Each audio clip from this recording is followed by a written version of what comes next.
अगर कोई उसे इस तरह इंसल्ट करने की कोशिश करता तो शायद शनाया इस सब को सह भी लेती, मगर रोहन ने आहान को ऑफेंड करने की कोशिश की थी और ये सब शनाया हाथ पर हाथ रखे नहीं देख सकती थी। इसलिए उसने सीधा वेटर से कहा, ओह, तुम्हें शनाया को भी बियर पसंद है। मिस शनाया, आपने मुझे पहले ही कह दिया होता तो मैं एक अच्छी स्पेशल बियर का इंतजाम कर देता। रोहन कोहली ने वेटर को बियर लाने को कहा। वैसे तो बहुत गुस्सा था वो और इरिटेटेड भी, लेकिन अब वो मीडिया के सामने ये सब बिगड़ने देना नहीं चाहता था। क्या मिसेस यामिनी गिल ने ये नहीं कहा था कि शनाया एक अच्छे लाइफ पार्टनर के इंतजार में है और वो आहान के साथ बिल्कुल भी खुश नहीं है? अब क्या हो गया? हाँ, इन दोनों को देखकर तो ऐसा लग रहा है कि शनाया और आहान की रोमांटिक डिनर डेट पर मैं कबाब में हड्डी बनकर आया हूं। रोहन के प्लान मुताबिक अब शनाया को तो उससे इंप्रेस हो जाना चाहिए था, मगर इंप्रेस होना तो दूर की बात थी। शनाया ने अब तक रोहन कोहली से सीधे मुंह बात भी नहीं की थी। पूरी शिमला में जिस रोमांटिक डिनर डेट का ऐसा अरेंजमेंट कोई भी नहीं कर सकता था, उस डिनर डेट का रोहन ने इंतजाम किया था। दुनिया की बेहतरीन और खास वाइन भी मंगाई थी और इतना ही नहीं, उसने तो काफी फेमस सिंगर को भी बुलाया था। मिस शनाया, मैंने आपकी मॉम मिसेस यामिनी गिल से तो ये सुना था कि आपको पियानो में बहुत दिलचस्पी है। क्योंकि शनाया के पास कोई दूसरा चारा नहीं था तो उसने बेमन से हाँ कह दिया। ऐसा है कि मिस शनाया, मुझे भी पियानो और म्यूजिक बहुत पसंद है। मुझे तो पियानो का इतना शौक है कि मैं बचपन से ही पियानो बजाना सीखता आया हूँ। कॉलेज के वेकेशंस में तो मैं पियानो के बारे में और डिटेल में सीखने के लिए यूरोप भी चला गया था।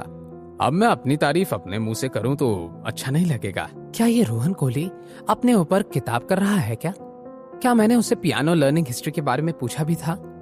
कब से अकेले ही बकबक कर रहा है? हमें खुद की तारीफ बिल्कुल भी नहीं करना चाहिए। इसलिए मिस शनाया, क्यों ना मैं खुद ही पियानो बजाकर आपको मेरे टैलेंट की झलक दिखा सकूं?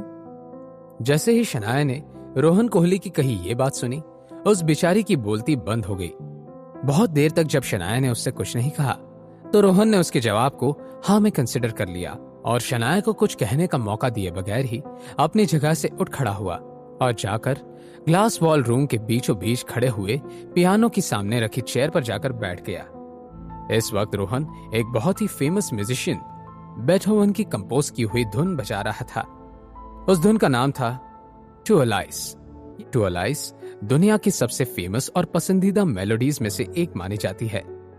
भले ही रोहन उस धुन को बजाने में ज्यादा परफेक्ट नहीं था, लेकिन फिर भी वो जैसा भी था बहुत अच्छे से बजा रहा था।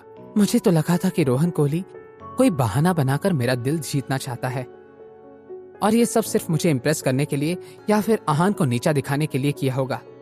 लेकिन मानना पड़ेगा कि रोहन सच में बहुत अच्छा पियानो बजा लेता है। थोड़ी ही देर में रोहन ने पूरी धुन बजा ली और पियानो के आगे से हट गया। मिस शनाया, क्या आपको मेरी की हुई बेथोवन की धुन पसंद आई? कोई उसमें गलती नजर आई? इस धुन के परफॉर्मेंस में बहुत सारी गलतियां थी। तुम्हें पियानो के बारे में पता भी है क्या, जो तुम मुझे गलत सही का ज्ञान दे रहे हो? जब आहान 3 साल का था तब से उसकी मॉम नैना माथुर ने उसे पियानो बजाना सिखाया था। नैना माथुर खुद एक बहुत ही फेमस पियानिस्ट थी। उन्होंने पूरे यूरोप में एक टैलेंटेड पियानिस्ट के तौर पर जान पहचान बनाई हुई थी। जिस उम्र में बच्चे सही से पेंसिल भी नहीं पकड़ पाते थे, आहान ने टू अलाइज बजाना सीख लिया था। क्या मुझे पियानो के बारे में कुछ पता नहीं हो सकता? क्या पूरी दुनिया में पियानोस पर कोहली परिवार का हक है? अच्छा, तो तुम्हें पियानो के बारे में पता है। अच्छी बात है, तो जरा मुझे ये बताओ कि मेरे परफॉर्मेंस में क्या गलतियां हुई। तो सुनो, पहली गलती, धुन की शुरुआत में तुम्हें प्रीलूड बजानी चाहिए थी, लेकिन तुमने जी शार्प की की को प्ले किया। उसकी वजह धुन थोड़ी बेसुरी हो गई थी। दूसरी गलती, तुम्हारी स्पीड, जिसे म्यूजिकल भाषा में लय कहा जाता है, वो बहुत ही स्लो थी, जिसकी वजह से यह धुन थोड़ी उदास भरी लग रही थी, जबकि टू अलाइज का इमोशन खुशनुमा है।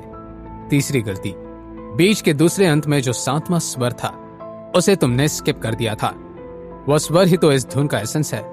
उसी स्वर की वजह से यह धुन इतना यादगार बनती है। साथ ही और कई स्पेसेस हैं जहां पर तुमने बहुत से स्वरों को बजाया ही नहीं है। वैसे और भी गलतियां हैं जो कि बहुत ही सिली मिस्टेक्स थी और जिनकी वजह से यह धुन को तुमने बर्बाद कर दिया था। अगर तुम चाहो तो मैं डिटेल में एक एक करके शुरू करता हूँ। तुमको ये सब कैसे पता चला?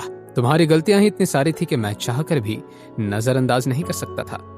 वैसे पियानो बजाने में बहुत बुरे हो रोहन तुम। तुम्हें और ज्यादा प्रैक्टिस की जरूरत है। क्या? मुझे और ज्यादा प्रैक्टिस की जरूरत है? क्या मैं कोई सपना देख रही हूं? ये आहानी है ना, या फिर कोई और? आगे इस लाइव डेट में क्या क्या होने वाला था? क्या रोहन अब हार मानने वाला था, या फिर आहान उसे हराने के लिए कुछ और भी करने वाला था?